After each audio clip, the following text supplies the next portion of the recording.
একদিকে আমরা দেখতে পাচ্ছি ভারতের সাথে সম্পর্কের অবনতি হয়েছে, অন্যদিকে মিয়ানমার সীমান্তে এক ধরনের উত্তেজনা লক্ষ্য করা যাচ্ছে। ভূ রাজনীতির সমীকরণটা নতুন বছরে কেমন দেখতে পাচ্ছেন?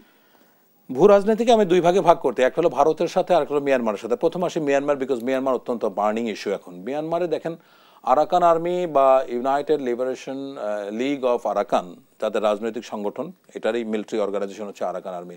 তারা কিন্তু রাখাইনের মানে 17টা শহরের মধ্যে 15টা শহর দখল করে নিয়েছে। বাকি আছে রাখাইনের যে রাজধানী সিতুয়ে। সিতুয়েকে বলা হয় মিয়ানমারের অর্থনীতির পানির কল। এটা টেপ অন করলে যেমন পানি পড়ে ওই রকম।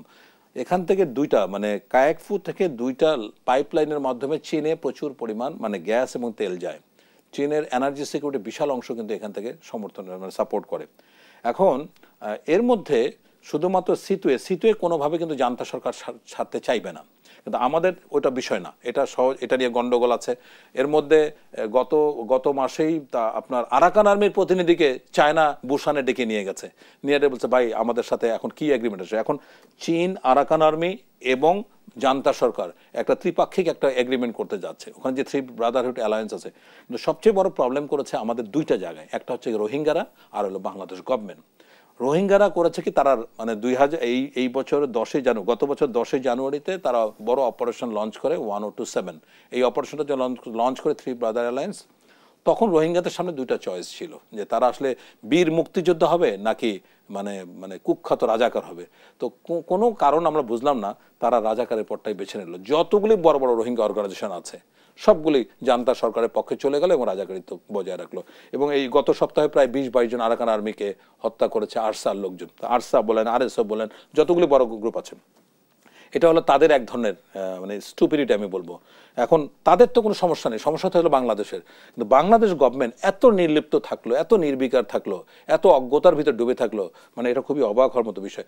বাংলাদেশ, আমি আজ থেকে প্রায় 1 বছর আগেই বিভিন্ন টকশোতে বলেছি বাংলাদেশ গভর্নমেন্টের উচিত 1.5 ট্র্যাক ডিপ্লোমেসি অ্যাডপ্ট করা, যেখানে মায়ানমার জান্তা সরকারের সাথে, তারপরে প্রবাসী সরকারের সাথে, আরাকান আর্মির সাথে ল্যাটারালি মানে এই সম্পর্কটা এস্টাবলিশ করার কথা ছিল।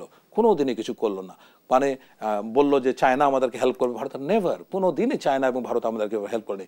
রোহিঙ্গা প্রশ্নে এ পর্যন্ত একজন রোহিঙ্গাকে ফেরত পাঠানো হয় নাই। তাহলে কি মানে আমাদের যারা রাষ্ট্র পরিচালনা করেন, যারা পড়াশোনা করেন, তাদের নিয়ে আমি, তাদের দেশপ্রেম নিয়ে আমি রীতিমতো সন্দিহান।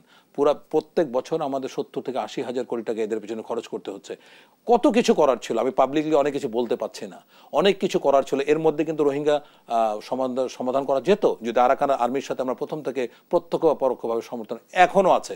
কেননা যেমন মিয়ানমার যেমন চায়নার জন্য গেটওয়ে, অর্থনীতি, রাজনীতি, কূটনীতির জন্য, তেমনি রাখাইনের জন্য কিন্তু একমাত্র গেটওয়ে বাংলাদেশ। রাখাইনের দুইটা প্রতিবেশী, বে অফ বেঙ্গল অ্যান্ড বাংলাদেশ, বাংলাদেশে তাদের আসতেই হবে। সুতরাং এখনও যদি সরকার স্বপ্রণোদিত হয়ে একটু উদ্যোগ নিয়ে আরাকান আর্মিকে নৈতিক সমর্থন, লজিস্টিক্যাল সাপোর্ট এগুলো যদি প্রোভাইড করে, তাহলে কিন্তু এখনও একটা বড় যাবে। যা হয়েছে হয়েছে, আমরা এখন তোমাদের সাথে একসাথে কাজ করতে চাই, ভবিষ্যতে রোহিঙ্গার বিষয়টা যেনই হয়। এখন রাখাইনে আরাকান আর্মি যারা চাচ্ছে বামার এবং রোহিঙ্গা সবাইকে আরাকান থেকে বিতাড়িত করবে।